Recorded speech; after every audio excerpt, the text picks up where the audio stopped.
justificação de Deus. O que eu chamo de Deus é bem mais vasto e, às vezes, muito menos complexo que o que eu chamo de Deus. Um dia, foi uma casa de marimbondos na chuva, que chamei assim no hospital, onde sentia o sofrimento dos outros e a paciência casual dos insetos que lutavam para construir contra a água. Também chamei de Deus a uma porta e a uma árvore, na qual entrei certa vez para me recarregar de energia depois de uma estrondosa derrota. Deus é o meu grau máximo de compreensão relativa no ponto de desespero total em que uma flor se movimenta ou um cão danado se aproxima de mim. E é ainda a palavra Deus que atribuo aos instintos mais belos sob a chuva, notando que no chão de passagem já brotou e feneceu várias vezes o que eu chamo de alma, e é talvez a calma, na química dos meus desejos de oferecer uma coisa.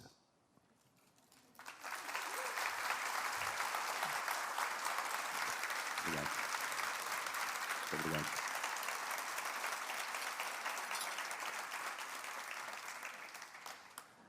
Bom dia, eu estou muito feliz de estar aqui na Flip, em Paraty, e muito mais feliz de estar aqui mediando esse encontro com o Leonardo Frois, que é um poeta da minha predileção. Ele é tão importante como poeta e como pessoa para mim, que o meu filho chama Leonardo em homenagem a ele. Frois nasceu em Itaperuna, no Rio de Janeiro, em 1941, e cresceu na capital. Ele trabalhou como jornalista e foi proprietário de uma livraria antes de se decidir, no começo da década de 70, largar a cidade grande para ir morar no meio do mato, em Secretário, na Serra Carioca. Com Regina, sua companheira até hoje, e mãe dos seus 2 filhos. Essa mudança foi fundamental na sua vida e na sua poesia. Ele antes já havia publicado 2 livros de poemas, Língua Franca e A Vida em Comum, mas foi no mato que encontrou sua voz, bastante original e vigorosa. Desde então, lançou mais 8 livros de poesia, entre eles Esqueci de Avisar que Estou Vivo, Sibilites e Argumentos Invisíveis. Ano passado, lançou pela Zolg Trilha, uma antologia organizada pelo próprio autor. Além de poeta, Leonardo é também um reconhecido tradutor e premiado. Se quiserem conhecer um pouco mais sobre a sua casa no mato e suas ideias, ano passado eu dirigi, junto com Alberto Pucheu e Gabriela Capper, um curta-metragem sobre ele, chamado Um Animal na Floresta, que está disponível na rede e mostra bastante da casa, do espaço dele. Mas é sobre isso que eu queria começar conversando, porque essa mudança lá para secretário foi fundamental na sua vida e na sua poesia, e seguiu sendo fundamental. Eu queria que você contasse um pouquinho quais suas motivações para a mudança e como tem sido esses 40 anos de trato com aquele pequeno pedaço 40, de mundo. Mais de 40. Bem, eu saí do Brasil com 20 anos, morei em Nova York, morei em Paris, morei em Berlim, morei no Rio, onde eu fui criado. Mas saí do interior de Itaperuna com 9 anos de idade, quando meus pais se mudaram para o Rio. E eu acho que o moço, aos 9 anos, já tem as suas características básicas definidas. E embora eu tenha me tornado, desde a adolescência, uma pessoa mais cosmopolita, mais viajada, eu acho que eu tinha uma nostalgia de voltar para a terra, de voltar para uma situação de vida mais calma. Situação essa que eu encontrei em Petrópolis. Eu tinha 30 anos quando me casei com a Regina, que até hoje me acompanha e está aí na plateia. E quando me casei com ela, eu fui morar nesse sítio que tenho até hoje. O sítio era um pasto. Portanto, as árvores não cresciam, porque nos pastos eles roçam as mudas de árvores para que o capim possa crescer. Se tiver sombra de árvore, o capim morre. E o meu trabalho foi esse, tem sido esse, não é? Eu resolvi reflorestar aquele pedaço. É um terreno que tem quase 50 mil metros quadrados, para mim foi uma coisa meio heróica, porque eu não tinha nenhuma capacitação para aquilo. Eu era um sujeito urbano, nunca tinha pegado numa enxada, não tinha a menor prática, não sabia trabalhar de pedreiro, hoje eu sei, não sabia plantar, hoje eu sei, não sabia pintar paredes, hoje eu sei, não sabia mexer em carro velho, fazer pequenos concertos, hoje eu sei. Enfim, tudo isso para mim, com o passar do tempo, virou um exercício poético. Ao contrário da maioria das pessoas da cidade, eu não acho que trabalho manual seja ruim. Pelo contrário, como o meu trabalho é todo mental, o meu trabalho como escritor é todo mental, ter trabalhado e trabalhar até hoje com as próprias mãos me dá um equilíbrio maior. Mas eu acho que todas as respostas que eu tenho a dar, na verdade, eu acho que eu procurei dar com os meus poemas. E a propósito desta mudança, um poema que eu escrevi nesta época, quando saí do Rio para Petrópolis, se intitula Pastoreando um Bruxo Urbanizado. E eu gostaria de ler em resposta à pergunta do Sérgio. Interpele o mato, a brotação, a seiva, que borda obras custosas de artesão sob os elos amenos do jardim. Indague com que paciente amor foram tecidos os fios luminosos da manhã, cuja cortina ondeada se biparte nos morros. Abjure toda forma suspeita urbanizada ou transmitida por imperfeitas formas literárias de assimilar o mundo. Espie essa nudez de coisas que se entregam à embriaguez da própria criação, o lento crescimento, raízes, matizes, o intento imprevisível do capim, a ilusão preguiçosa de nuvens que desandam e de repente chovem sobre a roça um frio leque de água clara. Ouça essa mensagem muda que o minuto sopra.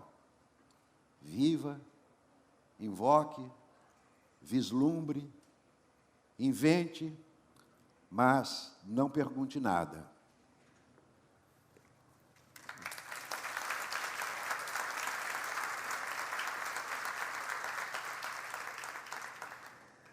Leonardo, com esse trato todo que você teve, esse cuidado que você teve de tentar lidar com esse pequeno mundo, você já foi chamado algumas vezes de naturalista. E chegou a escrever uma coluna no jornal, nos anos 70, que está começando nos anos 80, chamada Verde, ou Natureza, né, em outros jornais. É Natureza no Jornal do Brasil, no Rio, e Verde no Jornal da Tarde, em São Paulo. Os dois já não existem, não é? Sobre esse tema. Conta um pouquinho, como você concebe esse conceito de naturalista e essa experiência da coluna, um pouquinho. Bom, isso foi uma experiência fantástica, porque quando eu fui para o sítio, eu não tinha a menor ideia de como eu ia sobreviver. Quer dizer, tinha uma vaga ideia de sobreviver como tradutor, mas não tinha nada de muito definido. Eu agi da mesma forma que agi aos 20 anos, quando eu saí do Rio para Nova York. Eu sempre fui uma pessoa muito impulsiva, muito emocional. A estrutura de um poeta talvez seja composta com ingredientes desse tipo. Eu não pensei nas consequências. Eu estava vivendo um caso de amor lindíssimo, que perdura até hoje, e eu achei que até para viver esse amor eu precisava de sossego.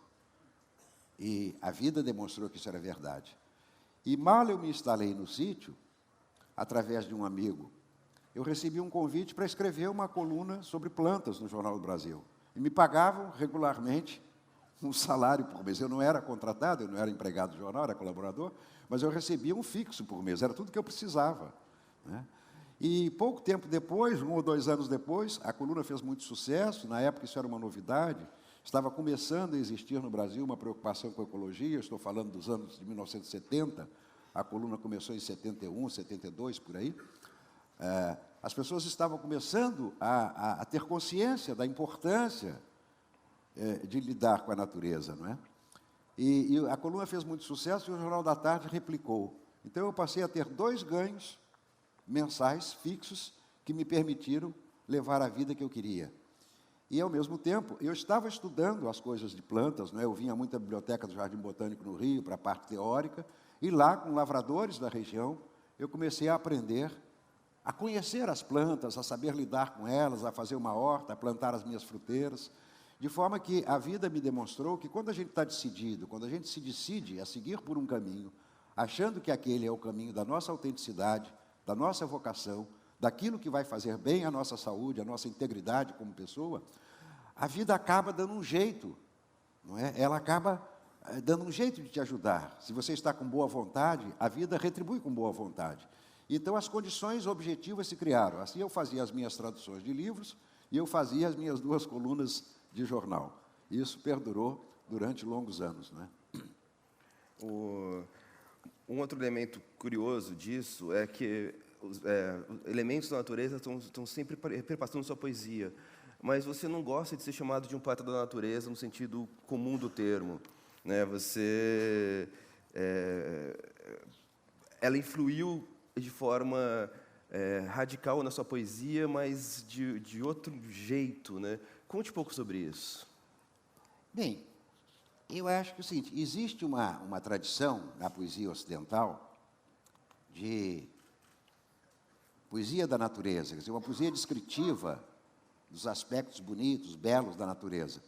Eu acho que não é exatamente o caminho que o meu trabalho tomou, porque eu acho que mesmo quando os meus poemas são descritivos, há sempre um substrato de pensamento, um substrato filosófico.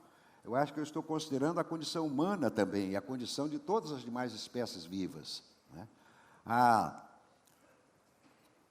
Eu poderia responder também com outro poema que eu estou aqui procurando. Está no começo, é o segundo poema.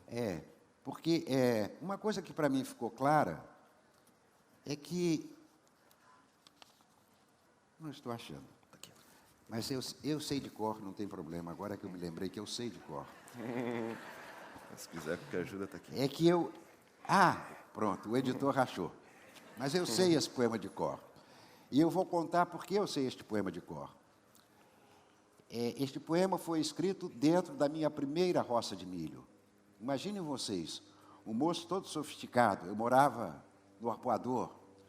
Eu tinha morado em Nova York, Paris, Berlim, como falei antes, viajado por toda a Europa. E me considerava um moço sofisticado. E, a partir da vivência no campo, eu descobri que esse moço sofisticado era uma invenção. Não tinha nada a ver com a minha verdadeira autenticidade. Eu não era aquela pessoa. Eu estava virando uma pessoa bem-sucedida, aliás, porque eu tinha um ótimo emprego, ganhava muito bem, gastava melhor ainda. Mas não era aquilo que eu queria da vida. E eu entrei na escola da simplicidade. A minha vida foi se simplificando cada vez mais. Imaginem vocês, este moço, pretensamente sofisticado da cidade, pegando na enxada, foi uma das coisas primeiras que eu fiz lá, para plantar uma roça de milho. Aprendi com os lavradores, tinha que abrir uma cova, colocar 3 grãos de milho em cada uma delas. De vez em quando capinar o terreno. Os pés de milho são muito frágeis, não é? São uns caniços altos. E para que eles não tombem com as ventanias, de vez em quando a gente tem que ajuntar terra com a enxada na base de cada pé de milho. E eu fiz isso ao longo de 3 meses. 3 meses depois, uma tarde eu entrei pelo meu milharal.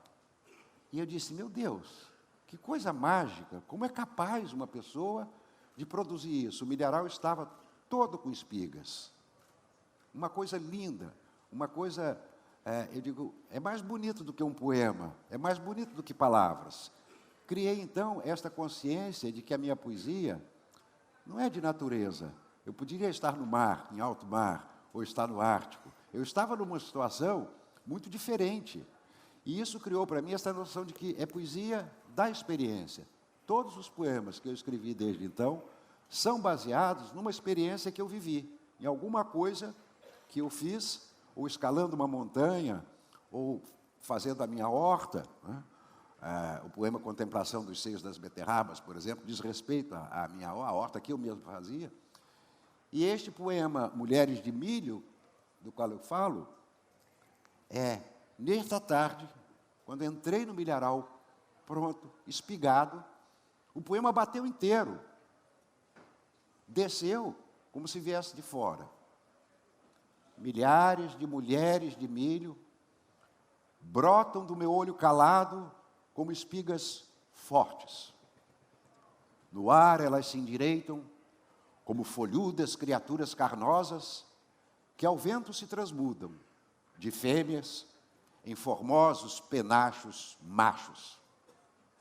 Acho graça na cruza. Penso nisso, que é ser mulher a passo de, sob a vertigem solar, virar confusa hibridação. Abro-me, brinco de me dar, rapto-me e opto-me, como se eu mesmo fosse me comer inteiro, enquanto as coisas simplesmente nascem. Maravilhoso.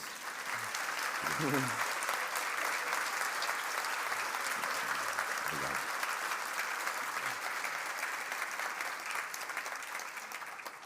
Esse poema ele já tem uma coisa que também é muito presente na sua poesia, que ele tem um trato sensual com o entorno, com a natureza, que é uma questão que tem que prepara a sua poesia toda. Você podia falar um pouquinho sobre isso? Sim. É curioso, porque foi uma observação que a repórter da Folha de São Paulo, que me entrevistou há dias, esteve lá no sítio, visitou tudo, conheceu as minhas árvores. Ela fez uma observação semelhante, que ela tinha lido já os meus poemas e que ela notava um fundo de sensualidade na minha poesia. Eu disse, bem, não sei se eu sou ainda, às portas da velhice, ainda uma pessoa sensual, mas é de fato uma característica da pessoa que eu fui, sobretudo na juventude. Acho que a sensualidade era uma das características básicas da minha personalidade. E o envolvimento com as plantas, com as montanhas, com os rios, é sensual porque é sensorial. O que eu sinto ao estar na natureza, há um pouco mais de 40 anos, é que eu estou plenamente realizado, mental e corporeamente. Eu estou participando de um todo cada vez mais. Esta sensação é forte e verdadeira dentro de mim. Não há uma divisão. Eu estou no mundo, o mundo real, o mundo tal como ele se nos oferece à primeira vista. E eu acho que há um poema, que também é uma poesia da experiência, porque este poema fala de um pé de caqui que eu plantei quando tinha 2 palmos, uma muda. Eu esperei, não sei mais, se 10 ou 15 anos, para que ele crescesse, cuidando dele, regando no início, protegendo das formigas, de outros insetos. E, pacientemente, esperei que ele crescesse, florescesse, frutificasse. E aí, então, eu subi no ponto mais alto para pegar um caqui e oferecer à mulher que é a minha, que estava no pé da árvore. O poema se chama, é uma referência ao livro do Salinger, que foi uma bíblia da minha juventude, como de tantos jovens da minha geração, O Apanhador no Campo de Centeio, né? Eu cortei o centeio, porque no meu sítio não tem centeio, aqui no Brasil só no sul, não é? O poema se chama apenas O Apanhador no Campo.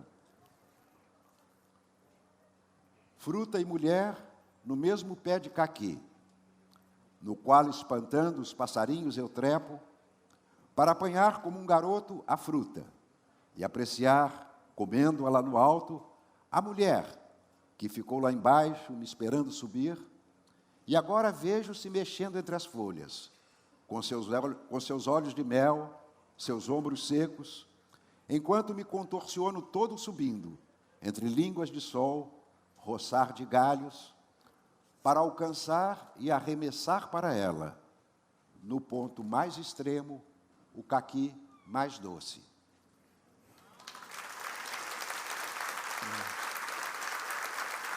Obrigado. Eu acho curioso este poema. Eu não tinha consciência disso quando o escrevi. Também o escrevi num jato, como, aliás, todos os meus poemas, a partir dos 30 anos.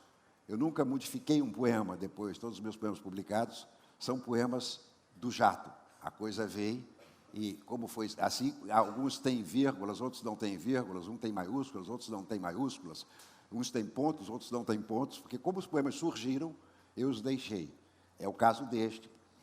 E ao escrevê-lo e ao relê-lo depois, eu não tinha muita consciência de uma subleitura que talvez, quando a gente ouve o poema, a gente possa perceber isso. Mas uma moça, namorada de um amigo meu, que gostou muito do poema, me disse, eu acho que este poema não descreve só o que ele está descrevendo, a subida no pé de caqui para pegar a fruta mais doce. Ele descreve também uma relação sexual. E eu acredito que todo mundo que for ler o poema, com calma, o homem está em cima e a mulher está embaixo. O caqui mais doce pode ser uma oferenda, a oferenda que o homem faz à mulher numa relação sexual. E quando ela me falou isso, eu passei ali. Até hoje eu leio este poema e eu sinto este subtexto, essa descrição embutida. Acho que talvez isso responda um pouco a pergunta que você fez, né? E esta moça, que é uma designer, uma artista gráfica, ela gostou tanto do poema que ela fez uma camiseta com o poema escrito na camiseta e um casal, um homem e uma mulher, se beijando, abraçados, como se estivessem numa ação sexual, não é? Que nós temos até hoje. A Regina, minha mulher, usou esta camiseta durante muito tempo. Depois que já estava velhinha, ela montou num quadro que está lá num dos quartos do sítio. Uma coisa interessante também nisso que você estava falando, é essa escrita que vem no jorro, que vem da experiência, vem automática. Lembra aquela ideia zen, tão retomada pelos beats, do primeira ideia, melhor ideia. Mas você também que traduziu, chegou a traduzir os beats, traduziu o Ferlinghetti, traduziu não traduziu o Snyder, né? Traduziu o Ferlinghetti e tal. Ferlinghetti. Você não se considera um poeta com uma relação tão próxima dos beats, né? Fala um pouco sobre isso. Não, muita gente já fez essa aproximação, não é? Eu fui para Nova York em 1962 e fui morar, naturalmente, no Greenwich Village, que era o centro da fermentação da geração beat, né? E eu acredito que talvez haja uma certa correspondência entre a vida que eu vivo e a vida que muitos poetas dessa época viveram. Nos Estados Unidos, por exemplo, há numerosos poetas posteriores à geração beat que vivem no campo.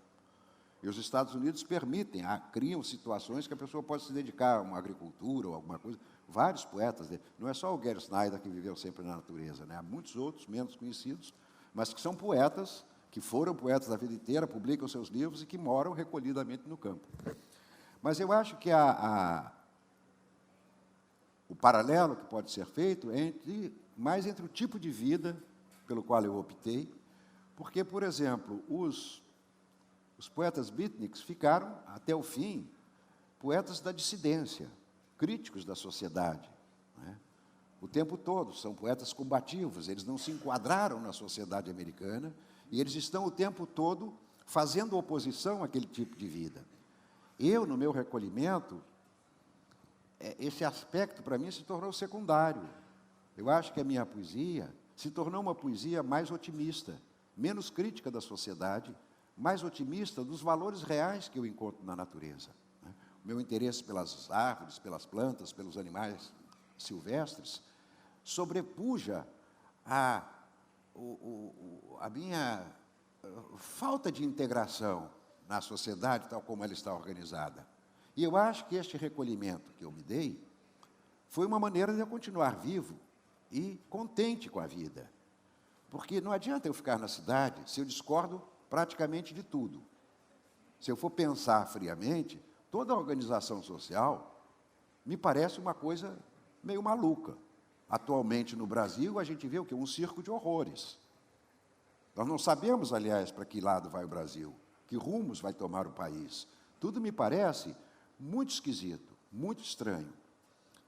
Então, eu acho que, para me proteger, eu me recolhi no campo. E, ao me recolher no campo, eu descobri que a vida é muito maior do que a vida humana. Não nego o drama humano, mas existe o drama de todas as outras espécies. Das formigas, dos tamanduás que comem as formigas, né, das onças que comem os tamanduás. Então, existe uma infinidade de espécies que, no meu entender, são tão inteligentes, cada um tem um tipo de inteligência. Eu não acredito nessa história de que existem seres racionais, somos nós, e os demais são irracionais.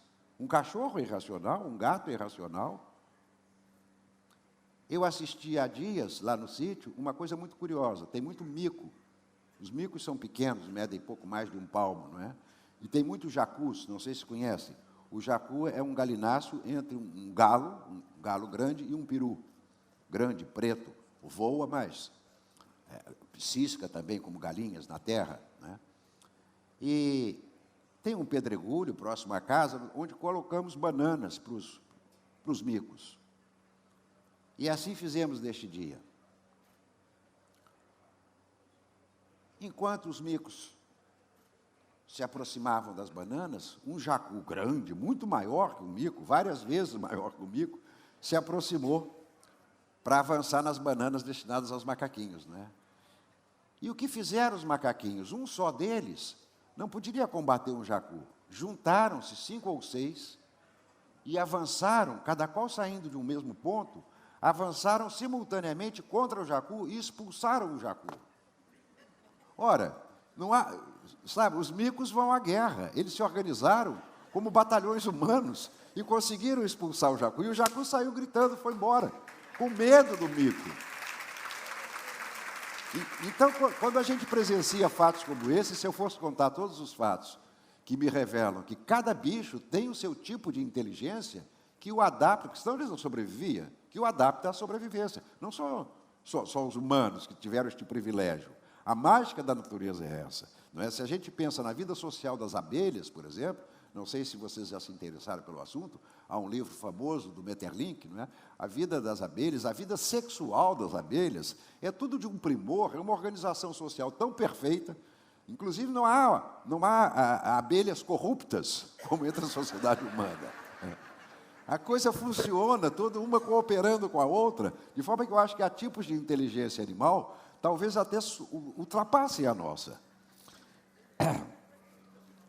Mas eu queria ler um outro poema. Posso? Claro. Eu queria ler um outro poema que diz respeito, de alguma forma, também a isso. Porque, sim, estar na natureza, e estar na natureza em Petrópolis,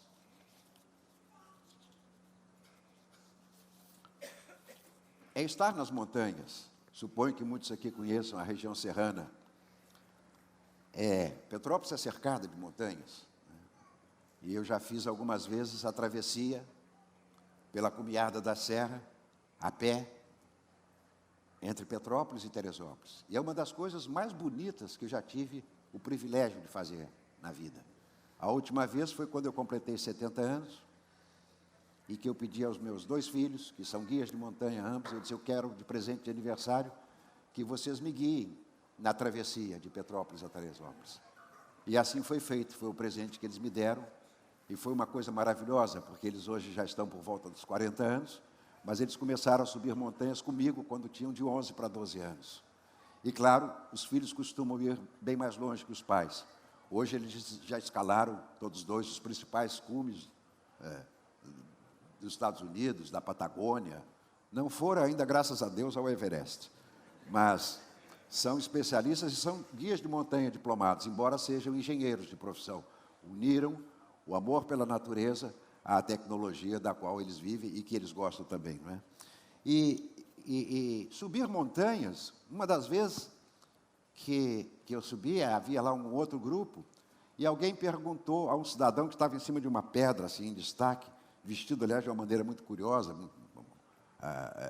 adornada, e perguntaram para ele, por que você gosta de subir montanha? Por que você vem aqui? E ele respondeu, ele disse, porque eu fico mais perto de Deus. Eu achei tão bonita a resposta dele, ele estava no alto. Não é o meu caso, mas eu escrevi um poema que diz respeito a isso, a esta experiência que eu mantenho até hoje de subir morro, não é? A gente pensa que é gratuito, mas não é não. É um prazer extraordinário. Você, por exemplo, dormir no alto das montanhas, quando cessa todo o rumor, a partir de 1.500 metros, você não ouve nem passarinho mais piando.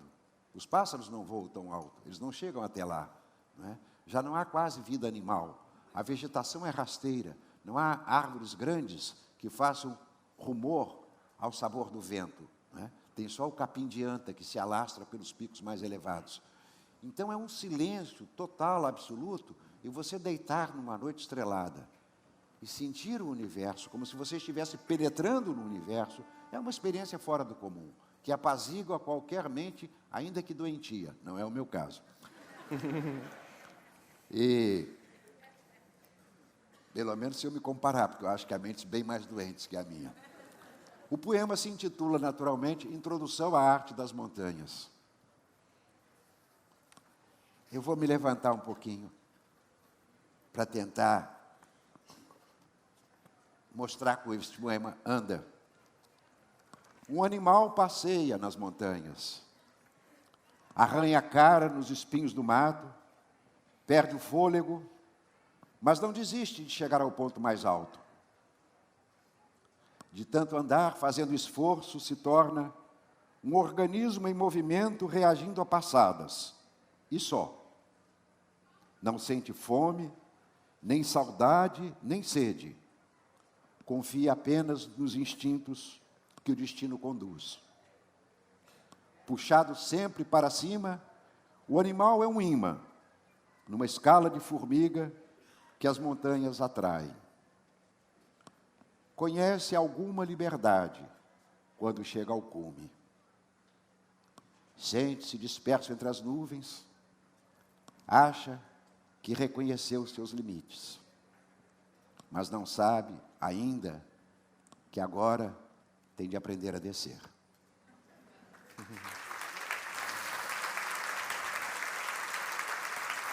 Obrigado. Obrigado. Esse poema vem de uma experiência muito concreta também, né? Eu acho que é uma experiência muito bonita. Você podia contar sobre isso, né? Para ilustrar como se transmuta em poemas uma experiência. É também, porque este poema, que também eu acho permite, não é? Pode ser a descida da vida, o chegar à velhice, mas, na verdade, ele está descrevendo uma situação concreta que eu vivi. Ao escalar o Pico da Maria Comprida, que é um cone de granito de 1.900 metros. Eu estava num grupo, meus filhos juntos, e, enfim, é muito árido, não é? Só tem vegetação na base, este Pico da Maria Comprida. E a gente sobe sem parar, era um dia muito quente, e eu comecei a morrer de sede na subida. A gente cada um leva o seu cantil com água, não é? E, distraidamente, eu bebi toda a minha água na subida. Na descida, naturalmente, eu também ia senti sede. E só não morri de sede graças à caridade alheia, porque cada um dos membros do grupo me dava uma golada. Então, eu não tinha aprendido a descer ainda. Eles, que já eram mais experientes do que eu e mais previdentes, cada qual conservou uma parte da sua água na descida, não é? E com isso eu aprendi alguma coisa. Não basta subir, é preciso aprender a descer. E a vida é tão cheia de altos e baixos, não é? É tão sinuosa, que é preciso a gente saber também estar por baixo, não é? Isso me recorda um tema que me é muito caro. Como poeta, eu sou muito curioso das inscrições que as pessoas costumam pôr, sobretudo os mais jovens, nas camisetas, como o Sérgio Com, que está com uma inscrição na camiseta. Costumo ler, tentar compreender que mensagem. Acho que uma pessoa que usa uma inscrição numa camiseta quer passar uma mensagem. E há poucos dias, em Petrópolis, andando pela rua, no centro da cidade, indo fazer alguma coisa, passou uma moça por mim que tinha uma inscrição de uma simplicidade total. Dizia apenas: viver bem.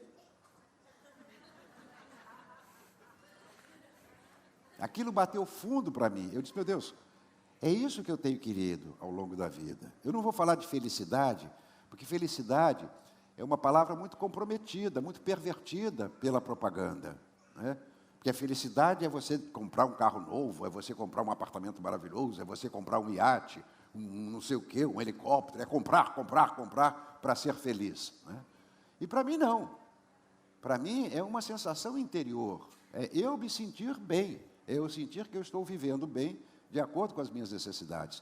E, é claro, como as pessoas são totalmente diferentes umas das outras, né? Que viver bem para cada um significa alguma coisa. Pode ser que para uma pessoa só acúmulo, só compra, só, né, a sociedade, na sua forma mais comum hoje de aquisição, a pessoa só consiga viver bem dessa maneira. Não é o meu caso. Então eu troquei esta palavra felicidade pela palavra contentamento. Eu acho que o importante é que cada um de nós viva contente. Respondendo à inscrição que a moça conduzia no peito, não é? Eu disse, não, eu tenho é que me sentir contente com aquilo que me é dado, com aquilo que a vida me deu. Não considero que seja o ganho do meu esforço, é um presente que a vida dá a cada um de nós. Esta consciência, eu acho que muitas vezes se perde, e eu a tenho cada vez mais viva. Uma gratidão infinita por tudo aquilo que eu tenho recebido.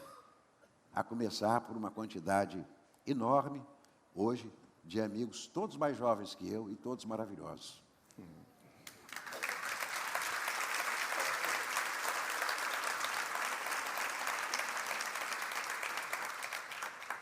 Uma pergunta da plateia,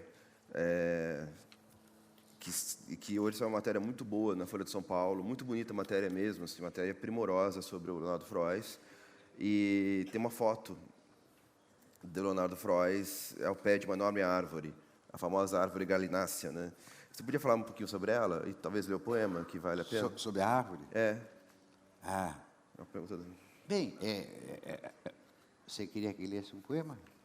Sim. Ah, sim? Eu acho que o poema diz um pouco, ele podia contar sobre isso.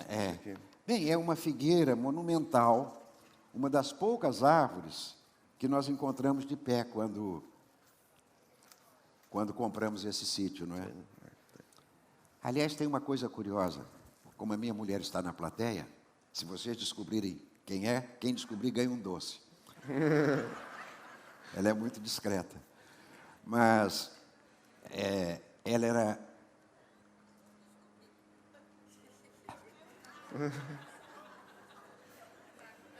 Ela era uma moça muito elegante da cidade, vivia com os pais num apartamento muito confortável. Não era burguesa, nunca foi, mas, enfim, uma moça de alto luxo. E quando eu fiz a proposta, vamos para o sítio, não é? Ela me acompanhou, vivíamos um caso de amor, ela deve ter achado que era uma proposta meio louca, mas talvez o amor também fosse louco. E lá fomos juntos. A primeira vez que chegamos ao local, nós tínhamos um jipe na ocasião. O jipe foi quebrando pelo caminho, éramos para chegar no começo da tarde, chegamos às 9 da noite. E era uma lua cheia, há uma pedreira no fundo do sítio, e a lua estava despontando por cima da pedreira. Bateu um negócio em mim, eu disse, é aqui. Não tenho dúvida. Eu estava há um ano procurando terreno, né? Eu disse, é aqui, esta lua eu compro, quero ficar aqui, quero viver aqui, achei o meu lugar na terra. E parece que era verdade. Mas aí voltamos, dias depois, com um dia claro, para poder andar um pouco, era um matagal danado, um capinzal medonho, o capim crescia alto, porque os bois já estavam se afastando de lá. E a Regina, passávamos pela beira do rio, ela esbarrou num galho e foi mordida por micuim. Não se sabe o que é o micuim. O micuim é o menor dos carrapatos. Ele é muito pequenininho, é uma coisa minúscula. E ela saiu de lá, e às vezes a gente não percebe na hora. Ela saiu de lá com as coxas todas tomadas de micuins. E ficou horrorizada, né, com aquilo e me disse, não vou morar nem de jeito nenhum, eu vou morar naquele lugar. E aí eu tive que fazer todo um trabalho posterior de convencimento. E depois ela se curou do micuim e acabou concordando, e fomos muito felizes, somos muito felizes até hoje lá, não é? E havia apenas 2 grandes árvores em pé. Um pé de jacaré, que é a árvore mais típica da região, já bem antiga. Esta deu milhares de sementes ao longo dos mais de 40 anos que lá estamos. E há, então, hoje, dezenas de pés de jacaré, que são filhas desta grande árvore. E a outra é a figueira, que sai numa foto hoje na Folha de São Paulo, que é uma figueira monumental. Eu não sei, eu imagino que aquela árvore tenha mais de 400 ou 500 anos, porque ela é muito grande. E ela se amarrou numa pedra, num pedregulho. Ela nasceu ao lado do pedregulho, e a cada ano que passa, se vocês virem, se alguém conseguir ver a Folha de São Paulo hoje, está a foto dela. As raízes estão fazendo uma espécie de uma paliçada que envolve dia a dia mais a pedra. Ou seja, ela é tão inteligente que ela pôs uma âncora de granito na base para não ser açoitada e derrubada pelos vendavais. Quando venta, ela está na beira do rio, né? Ela sofreria sempre este perigo de ser derrubada pelo vento. Então, ela está firmemente ancorada num pedregulho. É lindo o fenômeno. E foi lá que perto desta figueira, que eu fazia a minha horta. Já não faço mais, porque a família hoje se resume apenas nós dois, e uma horta é muito trabalhoso para 2 pessoas, é um luxo que não se justifica. Mas quando tínhamos a família maior, os filhos em casa, meus pais vivos, os pais dela vivos, nós plantávamos para as 3 famílias, não é? E este poema, que também é poesia da experiência, surgiu de um dia em que eu estava cuidando da minha horta, que era próxima a esta árvore, que vai aparecer aqui, mencionada como uma árvore galinácea, como se ela tivesse posto um ovo de pedra. O poema se chama Contemplação dos Seios das Beterrabas. E aí há algo também, talvez, de sensualidade, não é? Porque as beterrabas são seios. Manhã de chuva, banheira na horta, sabiás cantando em volta de uma enorme figueira, cujas raízes abraçam uma pedra enorme, que parece um ovo de musgo cristalizado, depositado pela própria árvore galinácea fenomenal, parada entre os canteiros de alface, e depois uma tira de terra vermelha, na qual despontam afundados os seios quase roxos das beterrabas.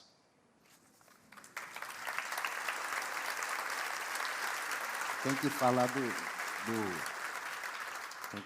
do poema, como escreve o poema do mosquito. Sim. A poesia Matança dos Mosquitos. Mas eu queria fazer um comentário, que ontem a gente foi jantar, conversar sobre hoje, fui jantar com o Leonardo.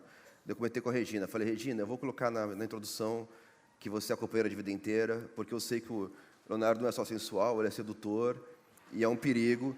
Daí tem vindo as perguntas aqui, tem uma que é belo, belo, belo.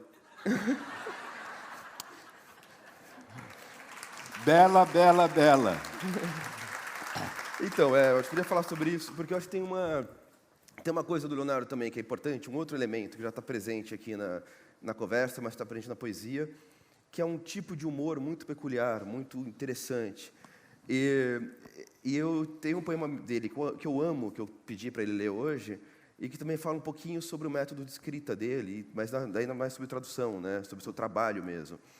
E a gente podia falar sobre essas 2 questões, sobre o método de escrita, se você pudesse ler o poema, eu ia adorar. Bem, eu acho que o Sérgio disse uma coisa muito certa. Muito moço, um grande amigo meu me disse, olha, eu gosto de você porque você não se leva a sério. E eu realmente não me levo a sério. E eu acho que talvez seja um dos maiores problemas dos seres humanos, sobretudo esses muito engravatados, né, políticos. Enfim, vocês sabem de que eu estou falando. As pessoas parecem que se confundem com a sua imagem e acham que são sempre, pessoas extraordinárias, belas, belas, belas, né? Eu, sinceramente, não me sinto assim. Eu me sinto cheio de defeitos, de imperfeições, como qualquer pessoa. E o trabalho de poesia, para mim, não é só escrever poesia, é um trabalho interior. Eu quero me transformar em gente. Eu quero ser uma boa pessoa. Eu quero ser uma pessoa correta. Eu quero ser uma pessoa que tenha prazer em se encontrar na solidão, que não tenha queixas a seu próprio respeito. E isso é um trabalho que leva a vida inteira. A poesia, para mim, é um instrumento para chegar a isso. Não é um enfeite na minha vida. É o meu trabalho pessoal, como eu disse de início, para me transformar em pessoa. Isso é uma coisa muito séria. É um trabalho que eu acho que cada um de nós está executando o tempo todo, quando a gente se vê com boa vontade. Mas, claro que eu não me levo a sério, porque eu sei que a minha própria consciência pode me trair, muitas vezes. A minha própria consciência pode me enganar. É preciso ouvir a voz da espécie. É preciso ouvir uma consciência superior à minha, para que eu me toque, não é? De eventuais imperfeições. E não se levar a sério redunda nisso, é que a minha poesia tem, frequentemente, se não o tempo todo, um lado irônico muito acentuado. Eu brinco muito com as palavras. Muitas vezes eu afirmo uma coisa que na linha seguinte é desafirmada, né? É sempre no reino do pode ser, do talvez, nunca são afirmações peremptórias, porque eu não creio que se possa fazer. A vida é mudança, não é? A cada atitude que a gente assume corresponde uma mudança, e a gente tem que ser muito flexível. Este poema tenta dizer um pouco isso, não é? Ele apela muito para a ironia. É mais antigo, porque era do tempo que eu escrevia ainda em máquina de escrever. Eu comecei a escrever com 15 anos, já usava a máquina de escrever, fui jornalista, usei durante muitos anos a máquina. Hoje estou condenado ao computador. E se intitula A Poesia e a Matança dos Mosquitos. Cada poema original que escrevo à máquina contém pelo menos 2 ou 3 cadáveres de mosquitos esfregados no rolo. Isso porque escrevo muito de madrugada com a luz acesa. Antes de amanhecer, eu apago para espiar a mutação de cores. Meu editor um dia vai receber a coleção completa. Parece que Pablo Neruda colecionava, por sua vez, caramujos. Uma senhora que me visitou outro dia achou que tenho alma de artista. Como as pessoas são boas observadoras agora. Os meus cachorros latem muito de noite quando estou escrevendo. Eu acho isso muito chato, porque fico tenso. Às vezes eu penso que vai sair do mato um macacão enorme. Eu estou esperando a coleção ainda. Eu queria falar um pouquinho das traduções. Oi? Tem mais perguntas? Eu queria falar das traduções um pouquinho. Isso é. É isso? Esse era o ponto. Eu acho que a gente tem que se apressar agora. Daqui a pouco começam a piscar as luzes e vão nos expulsar. Eu, por mim, ficava aqui o dia inteiro. Já me chamaram até de Belo, Belo, Belo.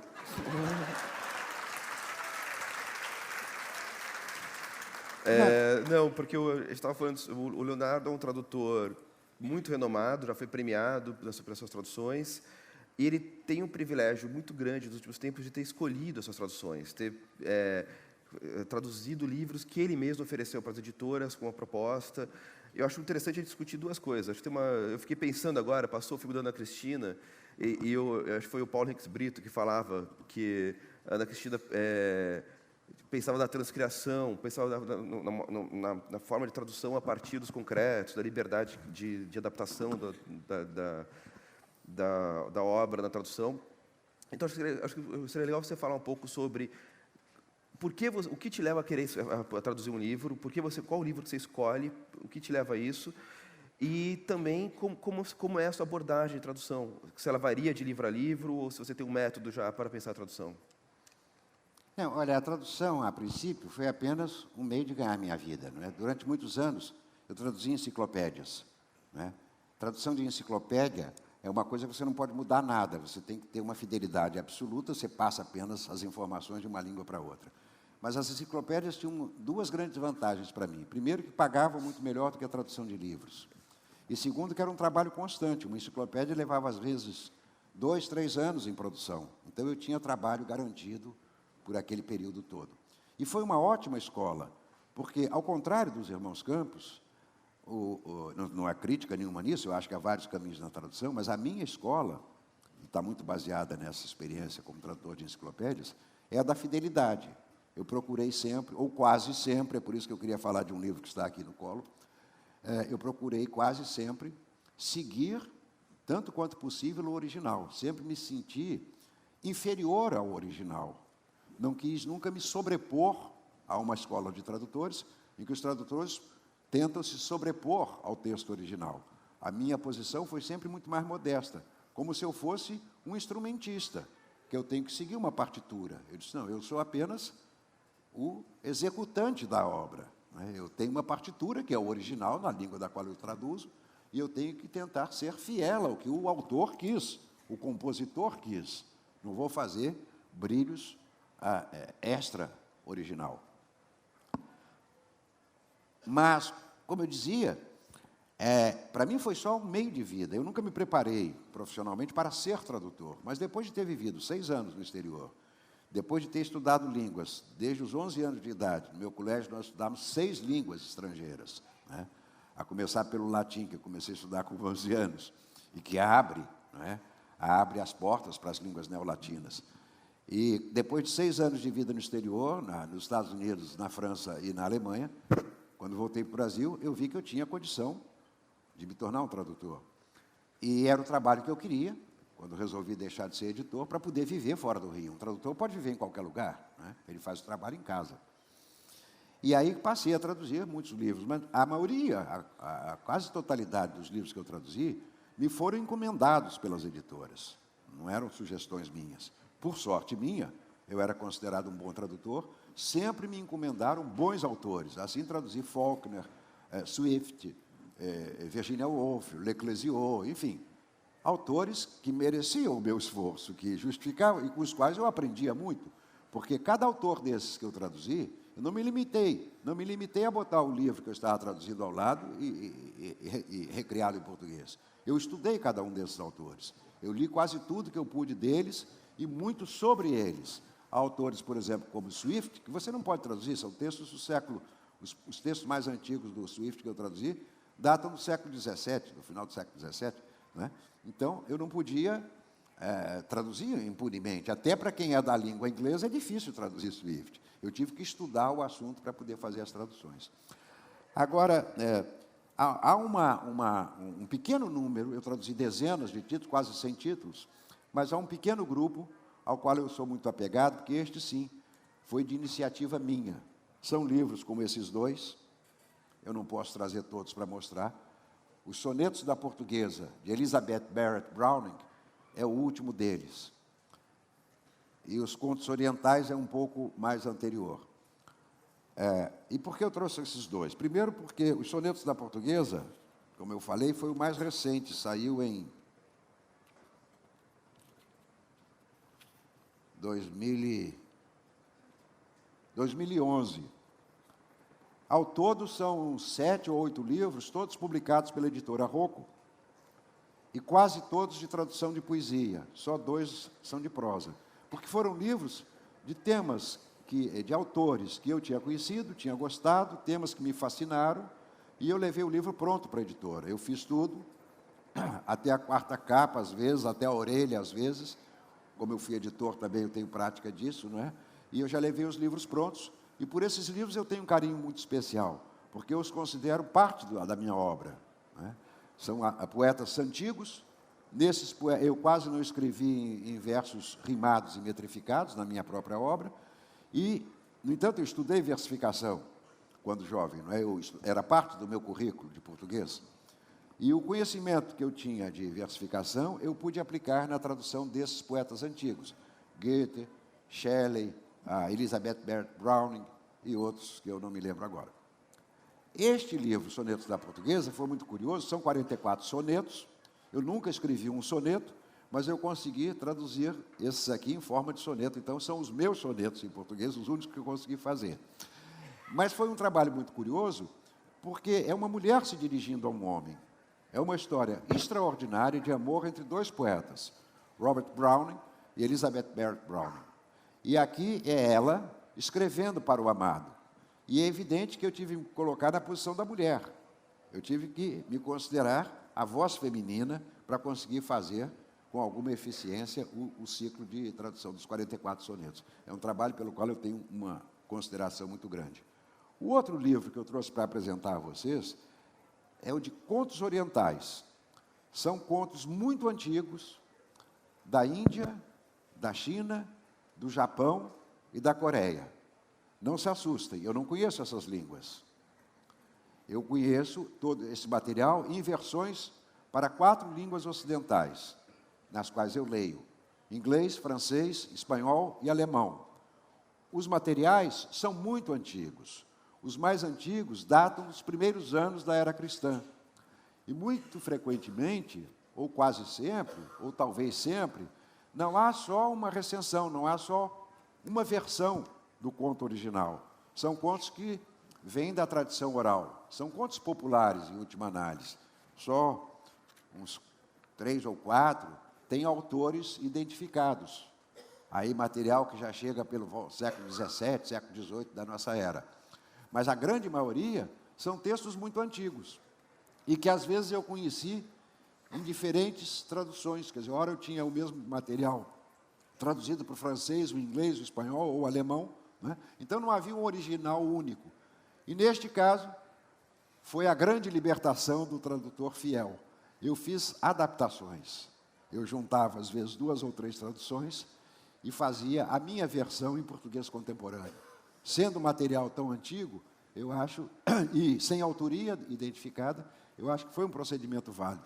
E eu adoro as histórias. Eu li mais de 2.000 contos orientais para fazer um livro que tem, não sei, menos de 100, 50 talvez, são contos muito curtinhos. Esses materiais são tão trabalháveis hoje que, por exemplo, um dos contos que eu gosto muito, chama-se Cabeças Cortadas, é da antiga Índia. O Thomas Mann adaptou também para o alemão. E aí vocês veem a diferença entre um poeta e um romancista. A minha versão em português ocupa 2 páginas, ou 2 páginas e meia, não mais que isso. A versão de Thomas Mann se estende por 126 páginas. É a diferença entre um romancista e um poeta, né?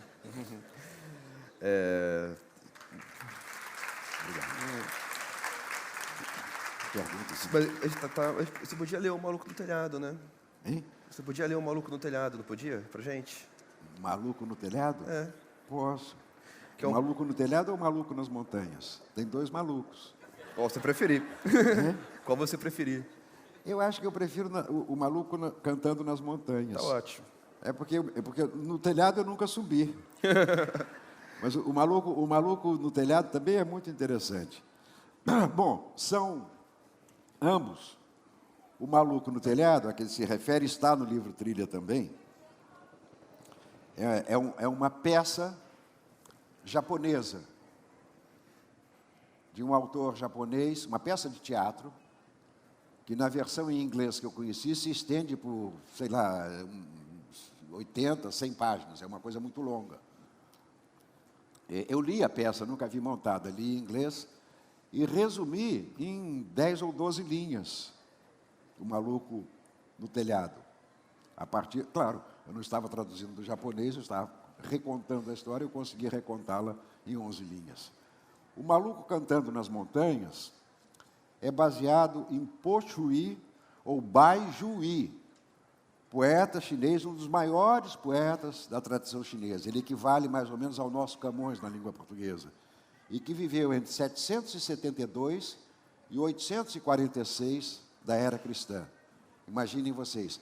Este é o momento considerado o momento apical da literatura, da poesia chinesa em especial. É a época, as dinastias Tang e sua sucessora Song foram as que deram os maiores poetas da China. E é uma quantidade inestimável de poetas e de grandes poetas na China desta ocasião. Uma das épocas mais brilhantes na história da poesia mundial. E eu adaptei, então, de Po Chui, este poema chamado Maluco Cantando nas Montanhas. Todo mundo nesse mundo tem a sua fraqueza. A minha é escrever poesia. Libertei-me de 1000 laços mundanos, mas essa enfermidade nunca passou. Se vejo uma paisagem bonita, se encontro algum amigo querido, recito versos em voz alta, contente, como se um Deus cruzasse em meu caminho. Desde o dia em que me baniram para Pyongyang, metade do meu tempo vivi aqui nas montanhas. Às vezes, quando acaba um poema, subo pela estrada sozinho até a ponta do leste. Nos penhascos, que estão brancos, me inclino. Puxo com as mãos um galho verde de cássia. Vales e montanhas se espantam com meu louco cantar. Passarinhos e macacos acorrem para me espiar. Eu que, temendo me tornar para o mundo motivo de chacota, tinha escolhido esse lugar, aonde os homens não vêm.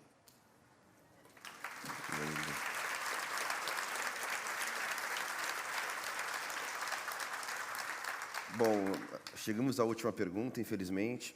Antes, me lembraram aqui, acho importante lembrar que a Chum de Feira, que é uma editora maravilhosa de livros pequenos, pequenas tiragens artesanais, muito bem feitas.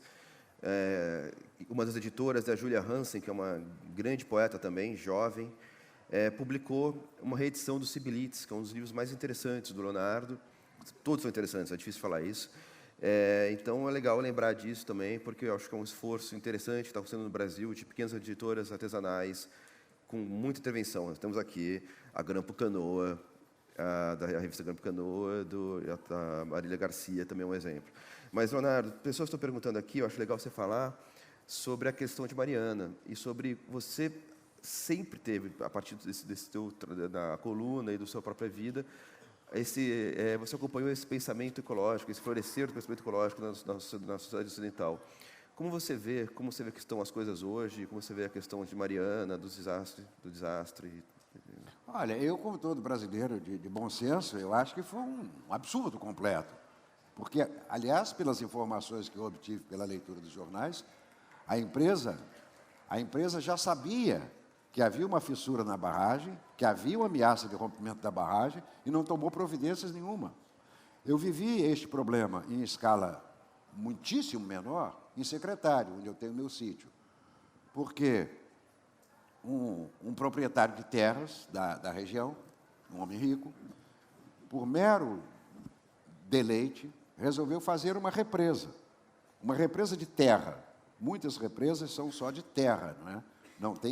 Não tem muralhas de pedra. A terra, compactada e numa boa extensão, não é bem larga, é capaz de conter uma grande superfície de água. E este homem fez isso, sem nenhuma finalidade, porque ele fez uma grande represa, exatamente na estradinha que conduz ao meu sítio, e ali não criava peixe, eu não sei que ideia ele tinha com aquilo, só que aquilo ficou apenas uma água represada. O rio que passa pelo meu sítio, abaixo do meu sítio, ele fez esta represa. E numa noite de temporal muito violento, a cidade de Secretário, a vila de Secretário, que se estende às margens deste rio, fica a cerca de 1 quilômetro do local onde foi feita a barragem. A situação idêntica à de Mariana, né? Só que eu vivi isso lá em microcosmo. E uma bela noite de tempestade, a represa de Barro se rompeu. E as casas da cidadezinha foram todas inundadas. Felizmente, ninguém morreu, mas bicicletas, fogões, objetos das pessoas foram arrastados pelas águas, animais, cachorro, porco, enfim, foi uma tristeza na cidadezinha, não é? Na vila. E nunca mais essa represa, graças a Deus, foi restaurada. Agora, o que eu penso é o seguinte, o Brasil inteiro está sendo escavado. A mineração no Brasil é uma coisa chocante. Não sei se vocês já tiveram a oportunidade de ver campos de mineração, áreas de mineração. Isso é uma coisa dolorosa, porque a noção que eu tenho de lidar há tantos anos com a Terra é que a Terra é um organismo vivo. Ela mesma, o planeta, para mim, e a superfície isso a gente sente de uma forma muito forte quando a gente tem que lidar para plantar. São coisas que a gente tem que fazer. Se você quer sobreviver, você tem que plantar a sua comida. Mas quando você dá uma enxadada na terra, você tem a nítida sensação de que você cortou, como se cortasse num corpo vivo. Você cortou, você provocou ali um ferimento na terra. Essa sensação, para mim, é muito forte e muito verdadeira. É preciso viver, mas eu acho que qualquer pessoa que viva essas experiências que eu tenho vivido, vai chegar a esta mesma conclusão. Então, quando eu passo ao longo de uma estrada, por exemplo, que eu vejo que os morros, não precisa chegar nem ao drama da mineração, a gente vê os morros são fatiados, os morros são arredondados, os morros têm forma de seios ou de bundas, né? E eles são fatiados para que possam passar as estradas, naquelas escadinhas, né? A engenharia faz isso com muita perfeição, mas é uma deformação. É como se você cortasse seios ou bundas de um organismo humano, fizesse-os geométricos. Não é? Então, o problema eterno que eu acho que a tecnologia enfrenta ao lidar com a natureza. Eu não sei como resolver isso. Agora, eu não, sabe, não entendo nada de economia, não sei como. Não é? Eu acho que uma das soluções seria a humanidade consumir menos, usar mais. Os carros, por exemplo, são feitos para durar 3, 4 anos. Todo mundo troca de carro a todo ano. Meu carro tem quase 10 anos de uso. Eu sempre usei o carro igual escova de dente, até acabar. Nunca troquei de carro todo ano. Para mim, aquilo é um objeto de uso. Não é? Eu uso ao máximo, enquanto ele estiver andando, eu vou usando o mesmo carro. Agora, há o hábito, acho que é um hábito, né, de consumismo. Não, você tem que estar sempre num carro novo, cada dia um carro melhor. O meu é um carro popular, dos mais baratos que existem. E eu me dou por muito contente por poder ter um carrinho. Não preciso de mais do que isso. Então, eu acho que talvez isso entre, porque as pessoas que precisam trocar de geladeira todo ano, trocar de televisão, porque veio mais um modelo mais avançado de televisão, e aí, então, eu acho que a mineração vai ter que continuar, porque estão exportando ferro para a China, estão fazendo não sei mais o quê, mas eu acho um crime o que foi o que aconteceu. Quer dizer, um crime não só contra os habitantes da cidadezinha que estava lá, não é, que foram soterrados pelo lamaçal, como um crime contra todos os animais que viviam na região e as plantas que viviam na região.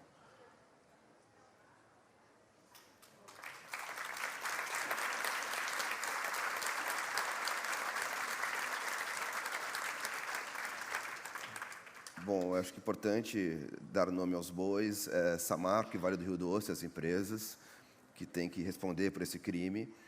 E, né, eu acho importante a gente Claro. falar. Vamos acabar com o poema? Qual? Dia de dilúvio, pode ser? Pode. Só que eu tenho que procurar aqui. Não é nesse livro, estou vendo o livro errado. Está aqui. Que página que é? Está aqui, ó. Página 30. Aqui, ó. Já, então eu leio no seu. Afinal, o dilúvio pode ser poesia também, não precisa ser crime.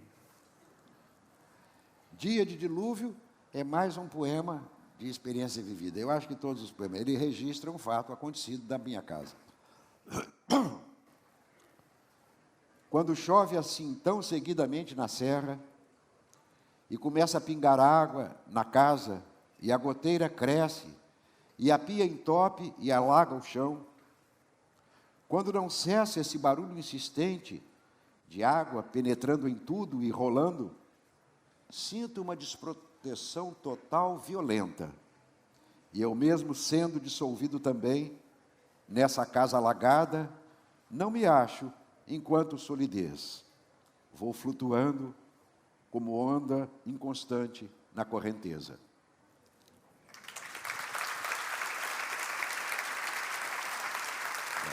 Muito obrigado. Muito bem. Acabou? Acabou.